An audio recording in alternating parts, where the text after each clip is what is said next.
You don't need to spend money to buy rooting agent. You can do it at home. 2 cloves of garlic, sliced thinly.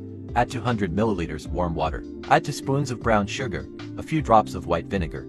Close the lid. Place it in a well-ventilated place for 2 days. Homemade bactericidal rooting agent is ready. Soak the cuttings for a few minutes before planting. Fast rooting without root rot. Dilute with water and irrigate directly to the roots. It can also strengthen seedlings and prevent root rot. Put a handful of chopped carrots, a handful of soybeans in the cup, a handful of sugar, a bottle of white vinegar, then pour in 500 milliliters of warm water. Ferment overnight. This way, the homemade flour liquid is ready. Filter and spray directly on leaves. The yellowed and withered plants will regain their lushness. Water the ones that don't bloom, flowers blooming on branches. Put a layer of peanut shells at the bottom of the basin. Sprinkle a layer of crushed egg shells, then add a handful of cooked soybeans. Sprinkle some bone meal. Cover with a thin layer of soil. You plant whatever flowers you want. Your plants will never have yellow leaves again. No leaves and no flowers. Slow growth and other issues.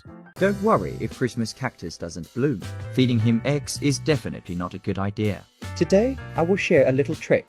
Let it open the pot easily. Put a handful of rice in the cup. Add a spoonful of baking soda and mix well. A few drops of white vinegar. Use this mixture to water your flowers. 2 times, the flowers will bloom.